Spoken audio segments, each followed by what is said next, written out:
Hey, hi everyone.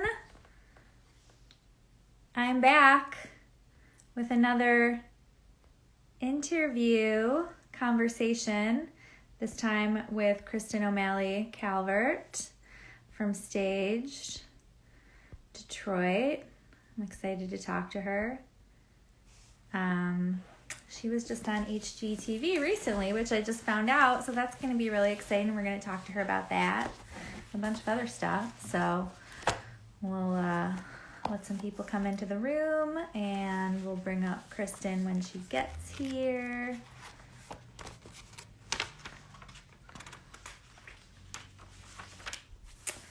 So what else?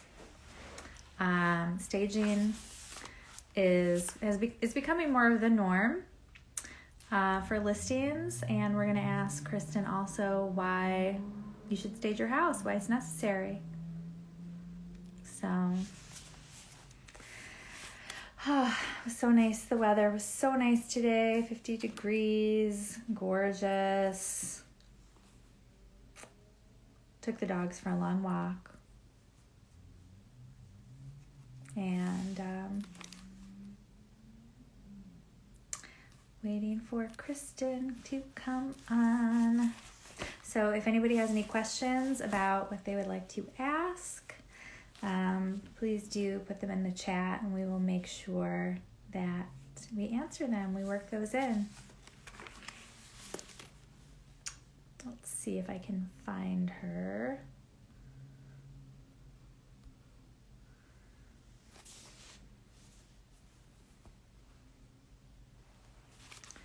Oh, and normally I'm wearing my watch.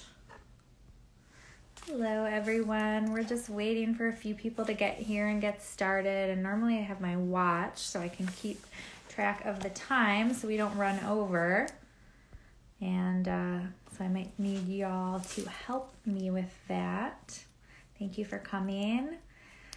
So while we wait for Kristin to join, I just wanted to let you know, hi Lolita, that more than welcome questions. If you put them in the chat, we will make sure to add them in. So thanks everybody for watching. Just waiting for Kristin to get here. And you know what? I also forgot to put my phone on Do Not Disturb. Hi everyone. Waiting for Kristin to get in. Talk about staging and interior design and HGTV, and anything else you want to talk about. She'll be joining us shortly. Until then, does anybody have any questions for me? Ask me anything. Took the dogs on a long walk this evening. It was lovely. So excited about this weather. It makes it so much easier to just get up in the morning.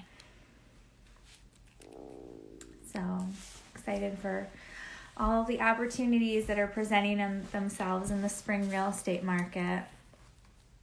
Just seems like a new opportunity coming up every day, and that's really exciting. So, all right. Not sure where Kristin is, but hang tight, everyone. I don't even think I can leave the live. All right, well, let's see.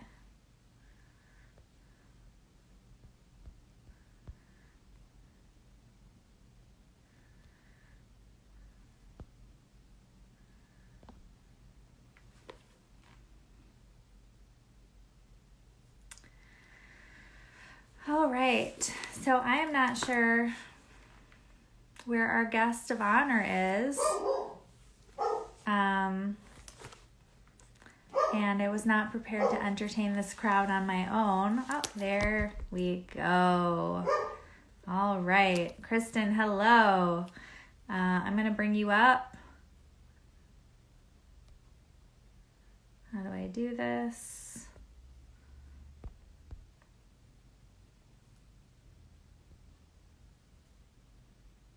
There we go. Come on in.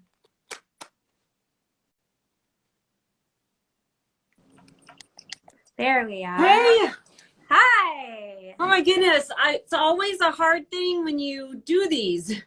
Yeah. Like, you don't do them often enough. And I'm like, okay, which button? And then one of my stagers, Alex, is on. I'm waiting for her to say, push this button or do something.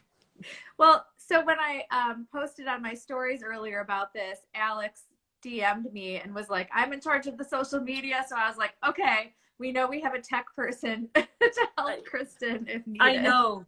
I know I just my admin Mel just left because we're doing our inventory tomorrow as our start. It's like don't touch anything until we counted it. So I'm like, wait, I gotta get online. So Yay. Well, thank you for joining me. This is yeah, super exciting. I love your wallpaper behind you. this is the peel and stick from Target Opal House. Okay. Very inexpensive, and as my husband would say, much easier to put up than the like the designer stuff. So And then it also, you can remove it easily as well. yeah, and it actually looks like really nice wallpaper. Doesn't look like back in the day where it's like looked like contact paper. Mm-hmm. So yeah, for a quick little change, It's yeah, it's awesome. fun. Yeah. Love it. Super fun. Cool. Well, it looks like you've got some fans in the audience. Oh, there's my daughter. Hey, Kara. That's our fan, my fan. Well, I don't recognize all the other people in here, so I think you have some other fans too. So Oh, good. I think my husband was making sure I was going to get on too, because I decided to stay at the office because if I go home, I can't tell the dogs would not be quiet. You yeah, would hear them. the dogs are kicked out of my home office, which is where I am now, and they're not happy at all. No, it's like I think for them it'd be like, okay, wait, it's just too late. Mm-hmm. This is like snuggle in bed time. So no. So yeah. Yep, there's my husband. He's like, "Yep, I made it." And Dawn's my cousin. Yep.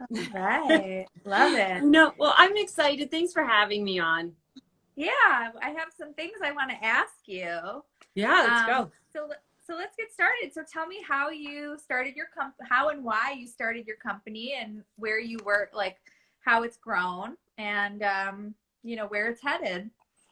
Okay, that sounds great. Well, I actually started my the company. I always say HGTV gave me my start because it actually was the only place that people actually knew what staging was because of what was going on TV. I mean, Nicole Curtis and Flip or Flop, they've been around for 7 to 10 years. So, we've kind of seen what staging was.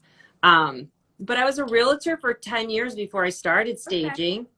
And so that's always been a part of our growth, I would say. And I think we took off really quickly because I was able to speak the realtor speak and then also be able to speak to the sellers in a way that wasn't, I knew what they were going through. I knew what the realtors were going through. And so that kind of helped our company grow.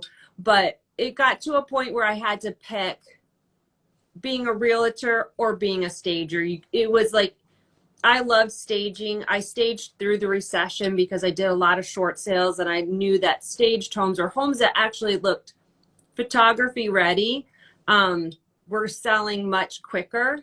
And we needed the emotional attachment back then, even more than we need it today from our buyers, because they had to stick around for like 6 months, maybe a year to even get their house during the short sale process. So it was always about how do we market a home. And so we continue with that today. Like, how do we market a home in staging so that people are like attached to it? They can see themselves growing there. It's all those, it like plays with all the senses. So I always say I'm a recovering realtor because I know what you guys go through. And so I'm always trying to figure out how can I just like team up with you and just help you out to get you to, because you guys have to do the hard work. I get to like get in and get out. And then you realtors need to go through all the hurdles. So I like to be like, I know how to be a team player. And so I think that's always been our mission here at Stage Detroit, that we're just part of the team. to get your house sold, whether you're the seller or the realtor. So that's how we got in.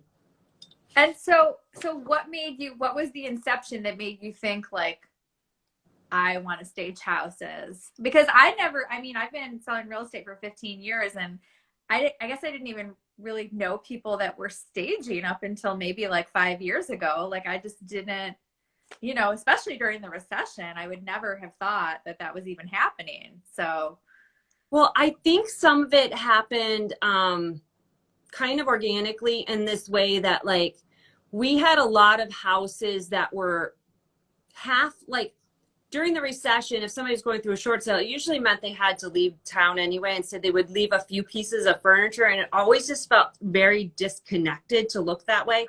And not only that, we also wanted to make the house look like somebody lived there. So the bank wouldn't just come in and take the house back. So we would put furniture in there to make it look like, somebody was living there. So I think some of it had to do with just being protective of the client's asset at that point. Oh, interesting. Right. Because there's a redemption abandonment period. So, yeah. And it goes away if the house is vacant. So exactly. And so, okay.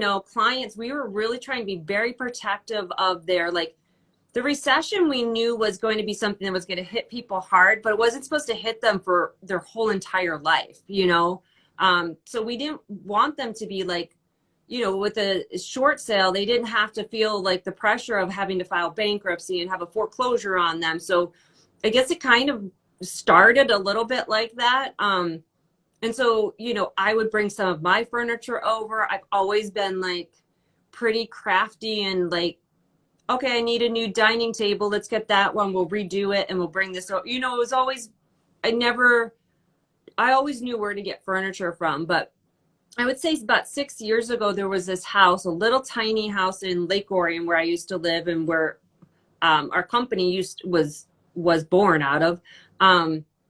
The client's like, I don't know what to do with the color. I don't know what to do here. I don't know what to do. So I said, look, okay, as a realtor, I'll just take care of it all for you.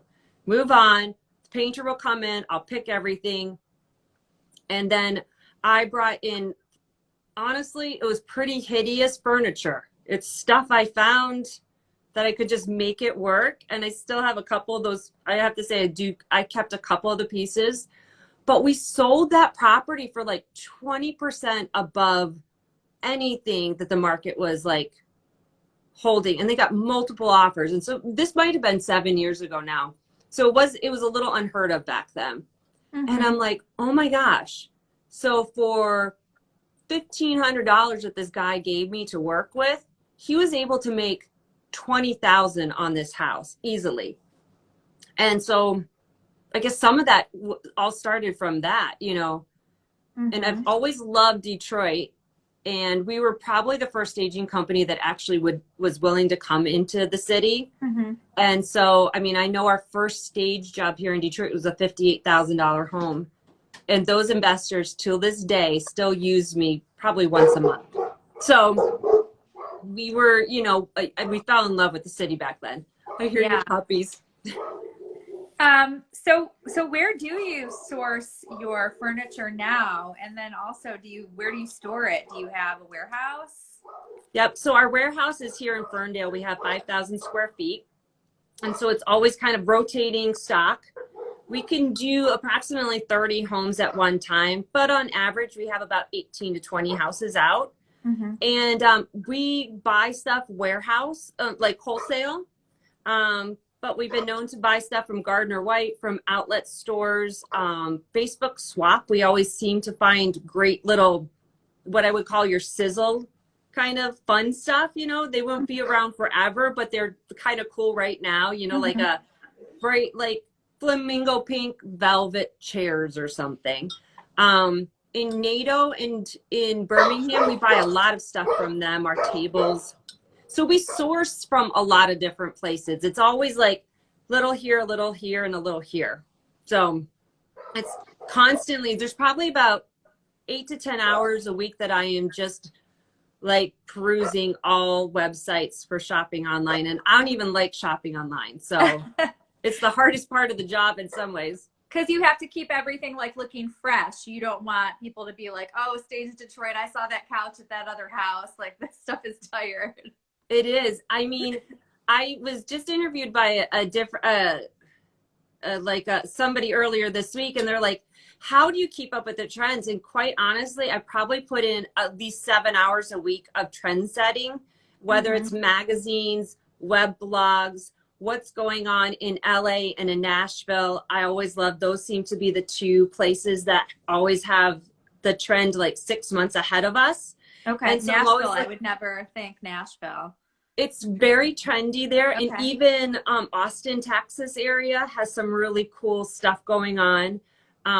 So I'm always keeping up to date on all those things. And then I go to like the wholesale furniture market in Vegas and see what's there. And so I'm always trend setting because, yeah, it's very important that every one of our houses has that curated look, because I think that's how you guys as realtors can really get the most money for your clients. So absolutely. It's about selling the dream. Like, no, most people don't live like a staged house, but they want to believe that they will.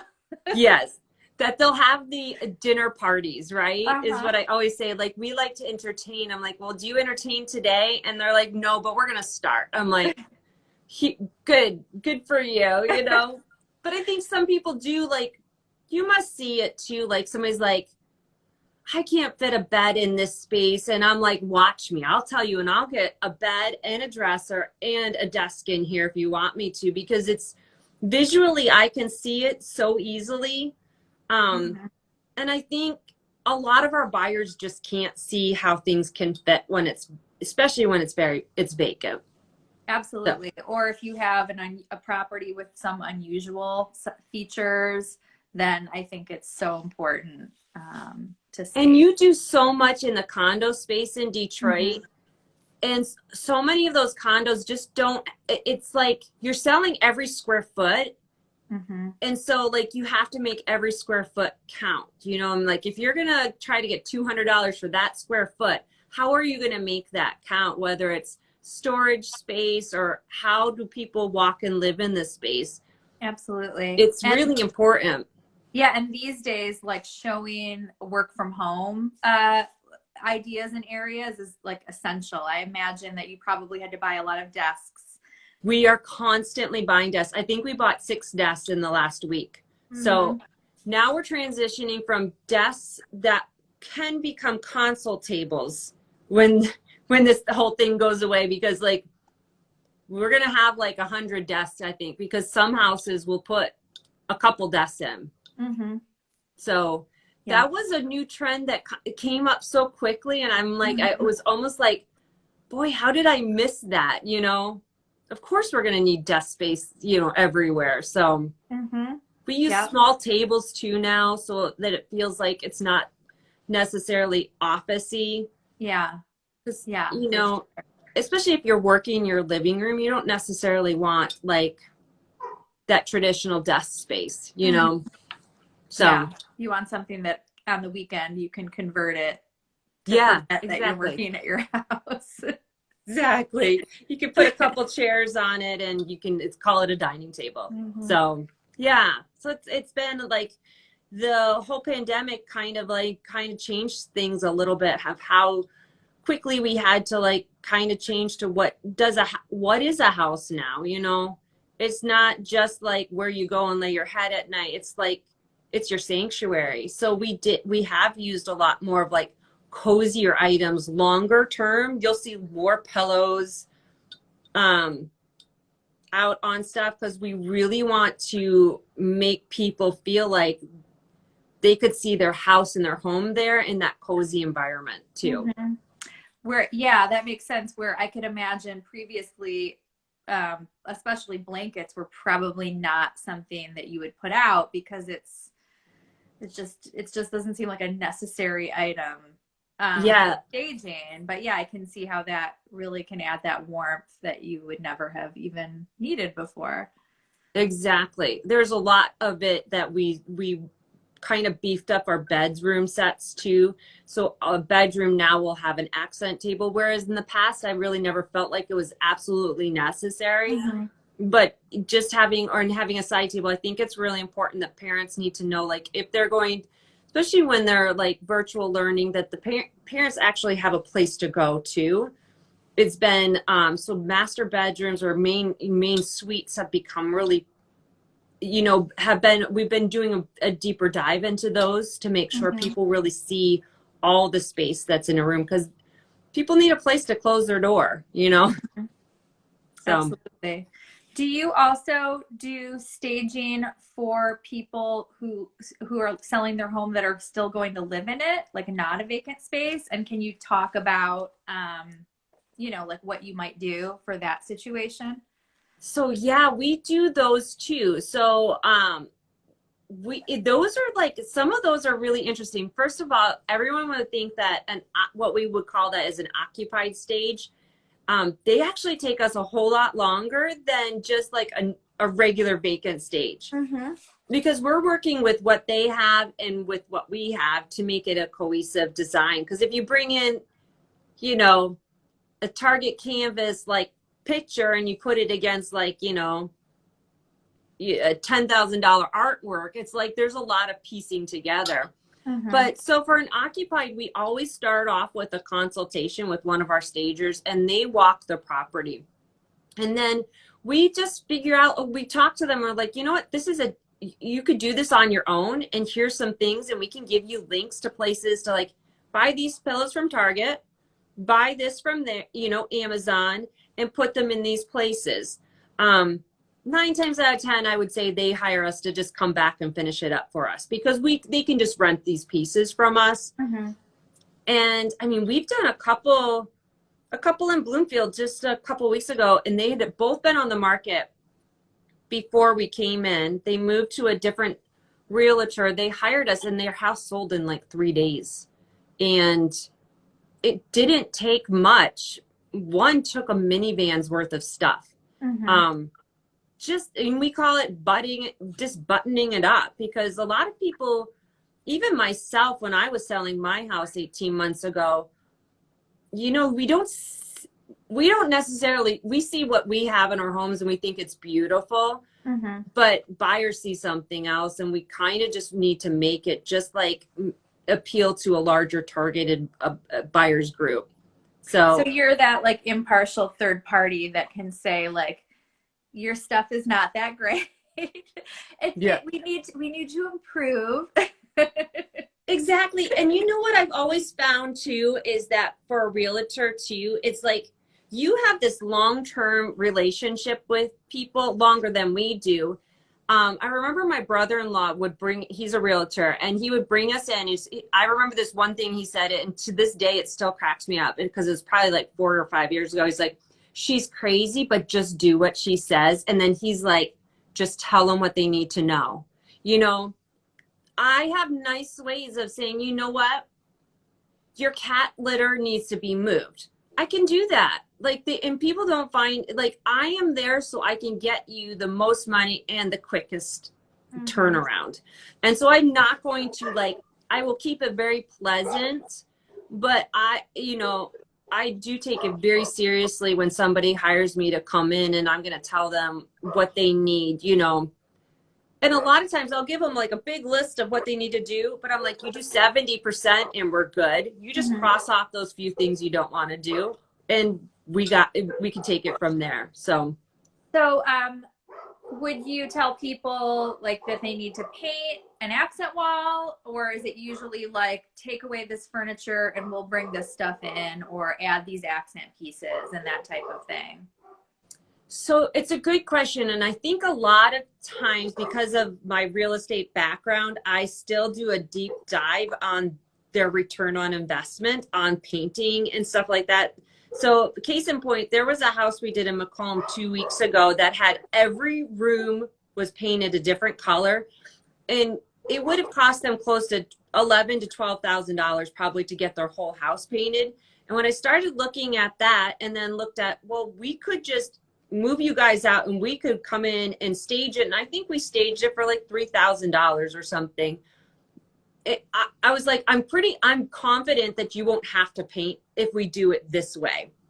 And they did. They sold it in 3 days, and they didn't have to do a lick of paint, and we're talking like really bright yellows and reds, and like it was a fun house. I can tell the kids had fun, you know. So we look at it that way, but then sometimes like their whole house is beautiful and yet they have a couple of those accent walls that just aren't working. Then yes, a can of paint and some a little like sweat equity will encourage them, and we'll give them the paint colors choice. Like, here's our paint colors. Here's what, you know, don't sweat about this. I try to make it so it doesn't feel scary to do these things. So like, I know what it takes to get this done. Let's see what we can do that it doesn't have to overwhelm you, especially now with our market moving so fast. You know, I don't think you have to have perfection when you go on the market, but you do have to like be a premier listing. I think you still need to put in as much work as you possibly can and take it a little slow. Listen to your realtor and like get it right the first time, you know, because we don't like being called later to say, hey, our house didn't sell in 3 months. Can you help us now? You know, I feel like it's a deflated feeling for them, you know? Yeah, absolutely. So you mentioned earlier, one of our stagers. So you obviously have people that work for you that do the staging. What other, you know, tell me about your team and your setup and how many people work for you and what roles. And oh my gosh, I am so excited because we have such a great team. Like everyone's like, you do such a great job. It's so beautiful. And I'm like, maybe I'm really good at putting a good team together. That's what I will say, because that is an important skill. Absolutely. It is so important. The synergy we have here. Melanie is our newest addition, and she's running all things in the front office. So she's here every day of the week helping to just keep everything organized, because if you had to rely on me to organize all the front office, you would be waiting a long time, because I'm like here and there, and then, you know, and we have 3 lead stagers. Megan's been with us for, oh my goodness, I got to figure this out, 3 years. Emily's been with us for 2 years. And then Alex is our newest addition, and she's been with us for a year.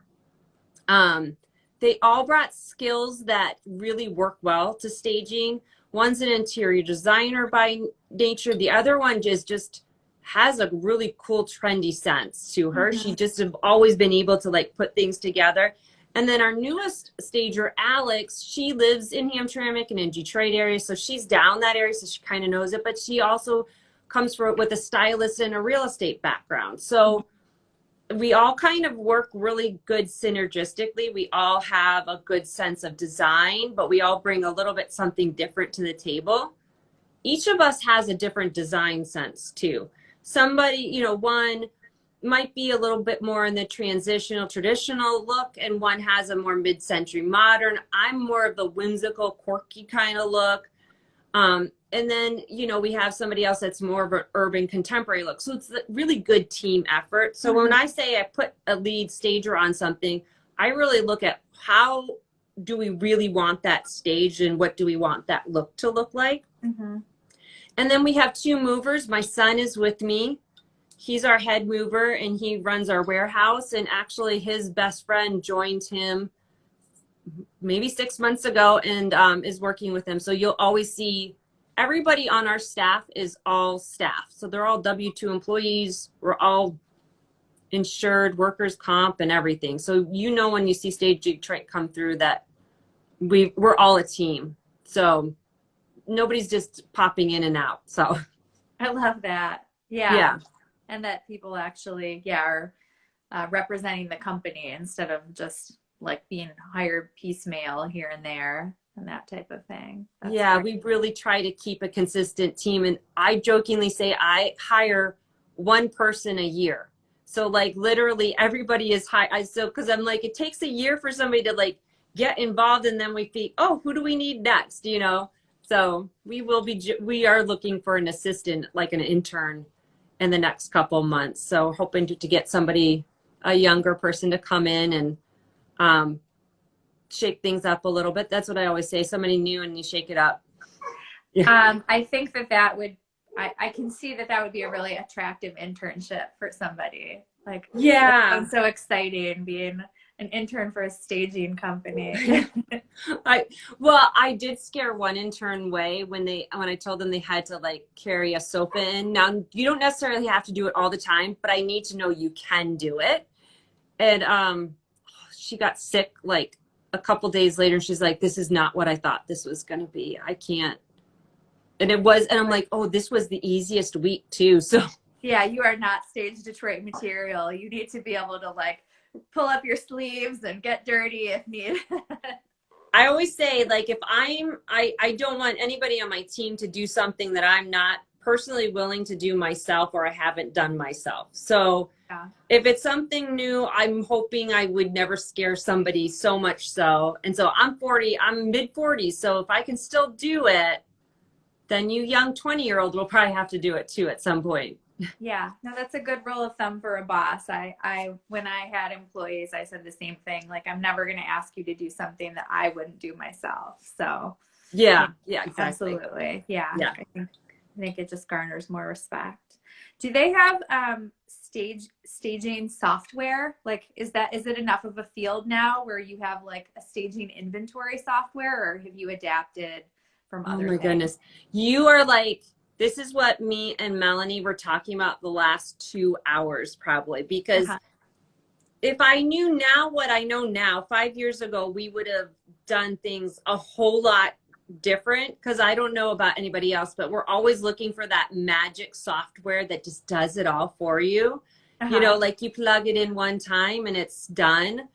But we have an inventory system where we keep all of our furniture and all of our larger items inside of it, because every once in a while we do sell a whole house full of furniture. Sometimes they'll be like, we really like it, or we're just moving to the area and we need this as a rental. And so it's easy for us to go into our system and be able to pull up, well, here's everything and this is what it costs and this is what we'll sell it for. So that's really nice and easy to keep it simple like that. So there is some inventory, like I would say some staging software programs that we can use. This summer we did bite the bullet and just do our own CRM system within Google Suites. Okay. It's very difficult. I don't like it. And we'll probably have to hire somebody to help us out more. Well, maybe you can create the perfect staging software and then you can market it and sell it. That is what this system we were starting. And it's actually kind of cool because I can go in and see how many houses I've staged in Detroit, how many leads I have in the stage of Detroit. I do more houses in Detroit the first 6 months of the year, and the last 6 months of the year is actually more suburbs. We switch spots. So investors are getting everything on their house on the market right now. And then we switch to the suburbs because those are more the houses that should have been like on the market March, April, May. I lost your audio, I think. Can you hear? Oh, maybe. Okay. I've had really spotty internet. Can you hear me? Yeah, no, we're good now. Good. So that CRM system has been really good because I can see what our average sales price, how many leads we have coming in. But I'd just love to see, like probably just this, we've probably had 15 leads come in just from Detroit this week. And it's interesting. It's last year was a little difficult because we won't talk about what happened last March, but we can't really dive into the numbers from last March, but the March before, it's the same thing. Even though we're growing, we're still doing the same, we're doing higher numbers, but all in the same area. So there's a lot in the staging industry that I think people probably don't realize, that there's a lot of how to stage, like a high-rise apartment, and put everything in laundry baskets and roll everything in, and and sometimes we do have fun with okay, let's see if we can get this done in an hour and a half or something, So there is a lot of software that we do look at to make ourselves more efficient and still be able to give fantastic customer service, I try to remember everybody too in every house, but I'm getting to a point where I don't think I can do that so much. Where's most of your business come from? I mean, obviously a lot of it's repeat business, especially with investors, and then you probably get realtor referrals, but would you say, what are your other sources? See, it's always hard because we have a lot right now. We have a lot of investors. I would say investors are still for right now. That's our biggest source, because they're still trying to push their prices. You know what I'm saying? You're working with some investors who are like, okay, this house was worth 160. We want 180. So our investors are kind of like always. We're counting on you, Kristin. We're counting on you. I know. They're kind of like for 20 grand. I know. And I'm like, well, we'll do everything we can, but I do know a little pesky thing about appraisals. And so that might come into like, but I'm like, but they have a very systematic way of working on certain blocks in certain neighborhoods and pushing those numbers. Mm-hmm. So I feel like our investors are always kind of there, and they don't normally decide not to stage with us. So I would say that right now we're doing some people are trying to set up some rentals, and so they want to buy furniture from us, or hoping to set up like corporate housing or those kind of things. There's so many new units in Detroit, right? So we knew that the market was going to be really hot. And so when it's super hot, we don't get all those every home that we normally would get. So I'm looking at this month, and last month is more like our April, May, and June months. Mm-hmm. And by July, we start getting really busy. Actually, July through October, November 1st are slam dunk our busiest season. October is always our busiest.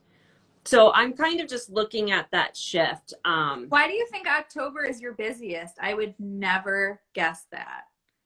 It's when the slowdown starts right before the holidays. And most of the time it's people who've been trying to sell the whole season, and they've just been like, just not quite there yet. They started too like, high. Fine, we'll stage it. Like we can't not sell by winter. Like, no, we have to be moved on. Mm-hmm. So we did 18 houses in October last year, and 17 sold within that month, like within the month of October. That's awesome. And so 18 houses went out, and then we were looking, and they all came back within 30 to 45 days. So that was like a massive shift in our warehouse, where we're like, oh my goodness, all going out and all coming back in. And so I think we sold a couple houses of furniture, which was great for us, because we had to buy such a massive amount of furniture in October just to keep up. Mm-hmm. So it's always, for us, it's always strategically looking to where the market's going, and just a little bit. That's why our partnerships with all of our realtors are so important. Like, mm-hmm. I'm always asking, who's the customer? Who's moving in here? What are we, like just seeing what's going on so that we can be prepared as a team to service everybody, Mm-hmm. So I kept thinking, I see all the leads that are coming in the last couple of weeks, and I'm like, okay, the rubber's going to hit the road really soon. Like 2 to 3 stages a week right now seems really like pretty easy going. So we'll see. I think we'll probably get slammed pretty quickly. Maybe we might still have another month. Yeah. It's coming. Yeah. And then it's going to be like, oh crap, it's here. And it's the weeks that you're like, I think it was like 3 months this summer where I was like, I didn't have one day off, but I can kind of like really go on that adrenaline kick anyway to make sure you just keep up. But I just remember hitting a wall probably at the end of October, like I need a break. Like I need a day. And it's going to take me 3 days to get to that day to be calm enough to get to that day. I think I told you that. There's as a realtor, you got to, it's like a marathon, it's not just, you got to keep up, but it's going to slow down at some point, but you got to keep going, right? Yeah. And at some point might be 2022 at this point, or 2023. I can't believe it. I think realtors are going to have a record year, and I still can't gather why, you know? Yeah, because people are re-envisioning what home means, Mm-hmm. you know? And so yeah, it's the CEO of Zillow called it the great reshuffling, Ah, which I really like. It's just like people like trading up, trading down, trading out. Like I think people trend, like, you know, people are not going to be going back to work in the same way that they were. They're going to be like, oh, you can work from home 3 or 4 days a week and come into the office for 2 days a week, you know, or 1 day a yeah, week. Then people are going to be like, well, I can live an hour away from the office now if I only have to exactly. drive in 1 day a week, you know. So I think that's still happening, and the interest rates and the inventory issues are just exacerbating the demand issues. Which I find interesting because we had our shutdown last year, but it wasn't like things weren't moving during that time even. So it wasn't like, but it wasn't just like pent up demand. It is what you're saying. Like people are just redefining home these days. I mean, I jokingly say like 18 months ago when we were looking at homes, we looked at like 60 homes in Detroit. I kid you not, we even looked at like a 1 bedroom condo. I'm like, my husband and I were kind of like early empty nesters. I'm like, oh, this should be fine. And then our 2 boys moved home. That would never have been fine. Mm-hmm. So I think a Yeah. lot of people, I know quite a few, like they went from their big house to a small house to back up to kind of a medium sized house because it was too much of a squeeze there too early or too quickly. Yeah. Yeah. And that's why the condo market has suffered, especially in Detroit. I know it I happened know. nationwide, but it's very slow to recover in Detroit. So, you know, the condos that are selling best are larger townhouses. But yeah, like apartment style condos, like are still very slow. And so That's we'll see. interesting. I've been doing a lot of research in other cities about condos because I really want to like really understand how we can stage those condos to the best, you know, and like as much feedback as I can get, I can really start like digging into, well, why is that? And I find that the condo space is very interesting because of this. It's so compact and Mm-hmm. people are moving there's not enough storage in a lot of these condo spaces. I've even said to a couple of my clients before staging, I would call like Closet by Design or California Closets and like rack out this whole side part of your, because I think people are going to have a hard time envisioning themselves here because they can't even get half of their stuff here. You know, it is a different lifestyle living in Detroit, but I Mm-hmm. think a lot of people aren't willing to figure that out until they get here. You know, Mm-hmm. they all see, Yeah. well, where do I put my Christmas stuff? And I'm like, you don't keep that much stuff. You know, you just don't keep that much stuff. But Mm-hmm. I think Yeah. the condo market's going to bounce back when it starts becoming like trendier again, you know? Yeah, I think once when the weather improves and more people are returning to downtown to hang out, you know, Yes, be yeah. outside and hang out, then it's going to look a lot more attractive. Then this winter it's just like bare, and you're like, I would live Uh, in Midtown, but there's nobody around here, you know. So and then I also think that just the competition over single family housing, because it's insane, you know, like right. 10, 20 offers, people are going to just be so fed up Yeah. fighting for a house, and then they're going to go, oh, I might have a little less space, but I can actually buy something right now and I don't have to fight over it, and I might be able to even make an offer and get it for lower, you know. So hopefully that will help improve.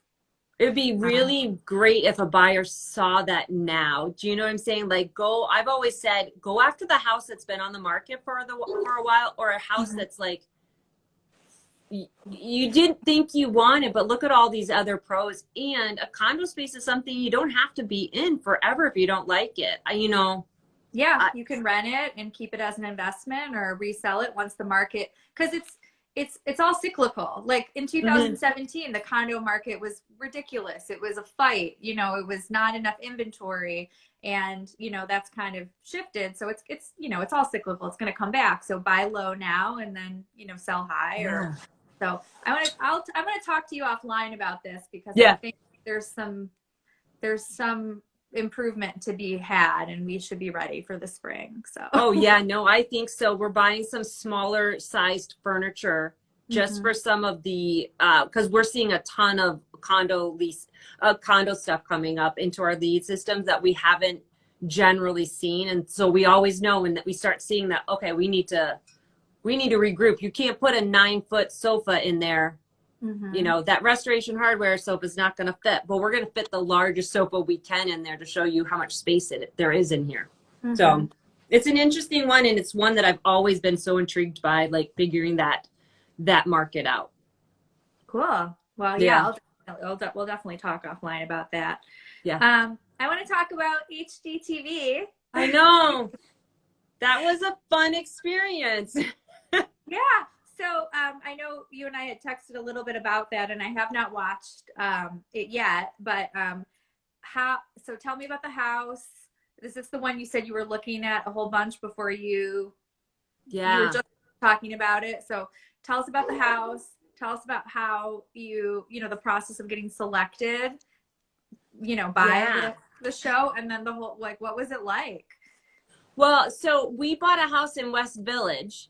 And we were looking in Boston, Edison, University District. But you know what we loved about West Village? You can walk places to go to the bar and a couple bars. You can go to a coffee shop. You can go to Sister Pie. You can get to Belle Isle on your bike if you're not klutzy like me, because I don't ride bikes anymore. But there's so much you can do in this little area. And that's why we kind of like, okay, we love this place. The house is not as big as we had anticipated. Well, the two boys coming home. How big? It's 1,700 square feet.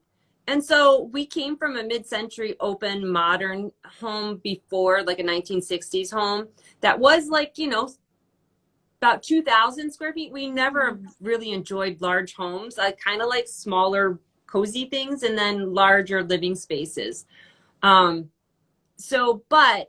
the space was like, it had a great backyard and it had a great, alleyway we just fell in love with it. I mean, it's just, we walked in and I looked at my husband. I don't know, we could have been just really, didn't want to do this anymore because we had been doing it for like a good 6 months, and put some offers on some other homes that had been renovated, but we would have had to strip out a lot of the renovation to get it restored. Because we do like to restore things a little bit more than we'd like to rip out. So I guess last year, COVID hit, and then we were kind of like, we couldn't find a contractor to do the work. So we're like, okay, we're going to sit and wait. And like, I kid you not, we do not have counter space in our kitchen. Our oven works half the time. And our refrigerator's falling apart still to this day. So just imagine, and we couldn't even use the living room and dining room because it's all like contractor stuff. When COVID hit, we didn't even have a sofa in our house, but we did have 3 beds. That's about the gist of everything. So wait, so you bought this place in West Village with the intention of it being your home. Yep. And then you moved in before it was renovated. Yep. And then you were like, holy crap. Yes, because there was only 2 of us and we were living in the basement that's kind of an apartment space. And we're like, we could do this for 6 months, even a year. We've done renovations before, so it wouldn't be out of the norm. But the 2 boys moved back home and we were like, we can't. So we did the second floor. We had the floors done, the plaster repaired, a little like cosmetic look to our bathroom. But I heard that Nicole Curtis was interviewing some people like maybe March or April last year. And I'm like, well, I know how to write a really good letter to like, I'm good at selling myself. Like, so I get on the computer and I'm like, and I send it off to her team. And within, I think, an hour or 2, they said, oh, we want some more information from you. So we had more photos taken of our house. I mean, we have a photographer I use, so I'm like, well, that's easy enough. Here are the pictures. We've been taking, pictures of our house. So we sent those over, and then within a couple weeks, we were auditioning. And they kept saying, well, we don't know if you're going to, you know, make it. So auditioning means, did they have to come to your house, or did you have to film yourself, or? Yeah, because of COVID, we did this online auditioning. So we sent a video in, they would interview us for an hour or so. And like, to be honest, we never really took it super serious, because what else are we doing during COVID? We're gardening and we're looking at each other all the time. Like, that's what you did. So why not, you know? And my husband's like, we're going to get picked. I'm like, no, I think there were probably 100 applicants. So I'm like, but you know, we had the like, Nicole is from Lake Orion. So we kind of had that, we didn't know each other, but I guess, you know, like I knew of her. And so, and then it was a nice little twist, and she has a son that's the same age as my son. So it was kind of like a nice little, it worked well. And she doesn't live too far from our house when she's here. So I think it worked well. It kind of all worked out. And she's the only like interior person that I would actually have coming in, like, yeah, do whatever you want. There's nothing Nicole would do that I would be like, I don't know. You know, she's never going to rip out your hardwood floors if they look good. She's never going to rip out your original windows if they're, you know, so there's never anything that I was ever really scared about, you know. But her team was fantastic. We loved working with them. I think my dogs were sadder when they left, and when they pop by every once in a while, they're just like, oh, please come, like, hug us. Like, it was, you know, for being 2020, we had so much fun, like having people around that we didn't know, you know. They sat in our backyard, like, you know, it didn't feel weird at all with them. So, yeah. Did it feel weird? How many cameras were in there? A lot. I remember this one night I had this, like, my stager mastermind class. We sit, and I had to run it for like 6 people. And I'm like, we'd already signed a non-disclosure. And there were at least 25 people outside my door. And I'm like, I can't tell anybody what's going on, but it's getting loud in here. And then I'd be like, oh, I gotta go because I didn't tell anybody. I'm like, I actually have to go film. I gotta go cry on camera, I'm assuming, you know. But the crying was, I don't know if they showed me crying, but I was genuinely very surprised and happy. And still to this day, I can't believe I have a 3rd floor suite that looks like that. It's not regal or castle, but it just fits with West Village. I mean, it just fits with how those homes were built. They were modest homes for modest families who just wanted family. And we still have that. So, and Bobby, the contractor, just knows how to do all that. And for us, we were going to be like hiring an architect to figure it out, because most of the time I could see stuff, but I couldn't see that 3rd floor actually working. So, I would choose my clothing a little differently as my only. Everyone's like, do you have any regrets? I'm like, yeah, some of that clothing decision was not good. My son-in-law's like, is your mom wearing pajamas? And I'm like, no, those weren't pajamas. But, and I thought I looked so cute until I saw it. I'm like, get rid of those pants. They're never coming back. Burn the pants. Where's the pants? So, you know, Nicole's whole team was just really fun to work with. So, I mean, for 2020, it turned out okay. So I take it you have not watched it back yet? No, we have. Okay. So I've watched it twice, and I'm going to wait. My daughter comes into town in the next few days, and so we'll watch it again with her. But I don't know. I'm not a huge fan of watching myself on TV. So, you know, I think that the editing was very good and very tasteful for me, because sometimes I can say things like just off the cuff, and I'm like, wait, you can't say that, you know. Nicole I think she was very concerned that we came off looking okay. We didn't look desperate. I mean, we weren't desperate, but we really could use a hand. And that was sort of the concept for the show. They were looking for people that had started their renovations and then just sort of like got overwhelmed by yeah. Wasn't that the concept? Yep, it is. And so a lot of it is like, and you'll see this, especially when you're working with, these historic homes need a whole lot more than what we think they should. Like at one point, we're putting the skylights up on our house, and then Bobby's like, "Hey, Phil, you need to see your chimney. It's actually like coming down." So I think we had to spend like $3,000 just to get the chimney rebuilt in this like 4 foot, just 4 feet. And you just don't think about those type of money factors, I guess, in there, There's so many ways that you can save money when you're doing these historic homes, but there's so many ways that you can just be like, this is the weirdest thing, It's never going to feel like a modern home.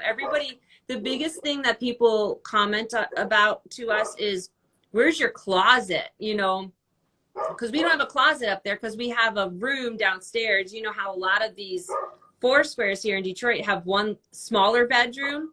So we just converted that to like our wardrobe room. So you have to come down the stairs to go to your wardrobe. But, nobody said living in a historic home is going to feel like a modern living. It's going to have quirks. You have to make choices when you're putting it all back together. Exactly. Yeah. So our last room we really need to tackle, we just finished putting in new hardwood floors in our living room and dining room because we think there might have been water damage, or during the foreclosure crisis, somebody might have stolen the hardwoods. We haven't really figured out the whole story. So we put in natural red oak, but the kitchen's the next hurdle. And that will be the last large thing to do, I guess. So, their home, they're quaint. It's quaint. I am amazed that,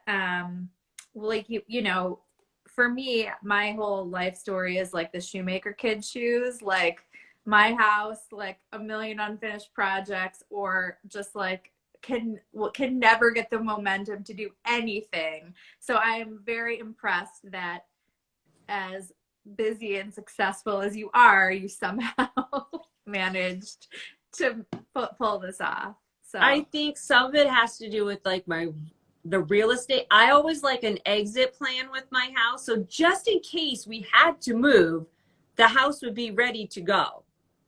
But I think I've always had that mentality. I think I saw my dad, I remember he was flipping houses like even before I remember, like in the, I guess the early 70s, and how, real estate can make you money to move up to different properties. But every once in a while I'm like, we could move. And then I'm like, oh my gosh, I would never move from Detroit. This house is our family house. So it's kind of a weird feeling I've never felt that way. I've always been like, oh yeah, I can move every couple of years just fine until you find your house. So yeah, it will never be perfectly decorated, I will say, because I'm always moving things in and out, and I try new styles and new color trends inside my own house before I'll put it out to a house. Okay. So there's always a little bit of movement in my homes all the time. Sometimes like somebody will come over to your house and your living room will be changed from month to month or something. Yes. Every 6 months, probably. I don't know if I've ever even bought a sofa that's brand new for my own home. I've always been able to find a model home in Birmingham that's selling. Somebody sold me some of their mohair custom sofa set for $2,500, and they are at least worth $15,000. And I'm like, they're like, yeah, our kids are playing on them too much. We don't want them. So, and I'm like, they're so beautiful, but I can't even have them in my home because my animals. So they're sitting in the back of our house, and they come out on special occasions. They might come out at Christmas time at my house, and then they'll come out at a large home in Detroit, and then they go back into hiding again. I love it how you stage your own home. Oh yeah. And it's nice now. Well, my sons have always been in and out of the business, or my nephew. So I've always been able to get them to bring the furniture home and stuff. But now they're kind of getting to the point where no, we're not doing that. Even if I pay them, they're like, no, we're not bringing this sofa. all the way to the third floor, down to the first to the second. But I'm like, you do it every day. So what's the difference? Because we know that this is not necessary. Yeah, pretty much. Yeah. But yeah. I wear a watch when I do this, and I took it off earlier, not thinking, and I don't want us to run over. Do you know what time it is?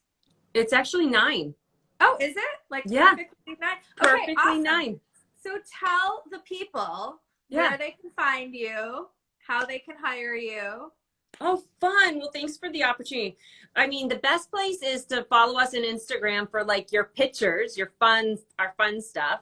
Mm-hmm. And then Facebook will have like more stuff to it. Or if you just want like, here's our business, go to www.stagedetroit.com. And there's 2 D's in the middle. Like, I don't know what I was thinking. Yeah. Yeah. And then every once in a while we'll get somebody like, do you rent stages for a theater? And I'll have to explain to them, no. Like, we get it once a year. So, but stagedetroit.com. But follow us on Instagram. That's where we try to keep all of our, like, everything. It's where our portfolio really is. So. Okay. So if somebody wanted to contact you, they could DM you through Instagram. Yeah, through Instagram. And then there's also, we have this quick quote link on our website. So if you just want to get some information, and that's the best way Mel looks at that weekdays, and she usually can get a quote out to you within an hour or two. So like, it's like without us looking at it, this is like a ballpark range of what you're looking for based on the size. Yep. We like to do that. And we always like to walk through a property before we give like the official proposal, unless it's a house we've done over and over again. And there are sometimes there are houses, oh, we know that house. But we always like to look just to make sure if like, you know, an investor every once in a while will switch it up and paint the walls a different color on you. And you're like, what happened here? We went from gray to beige to white in like 3 months. So we always try to like do that. And we can usually get people staged within a week's time. So it's like, we have the realtor. I know you get the contract and we need to get it on the market. So we don't like, we set our company up so that we can work fast. So I love that. Yeah. I love that. Kristin, thank you so much. The time passed so quick because you're such a joy to talk to. Oh, thanks. Yeah, thanks. Thank you so much. And I'll look forward to talking with you again. Good, thanks. And when this is like, when we can mix and mingle, goodbye. You know, we're going to get there really soon where we're going to be able to see people outside again and like absolutely have a cup of coffee during the day. Yes, so. Indeed. Well, thank you so much. Bye now. You're welcome. Bye.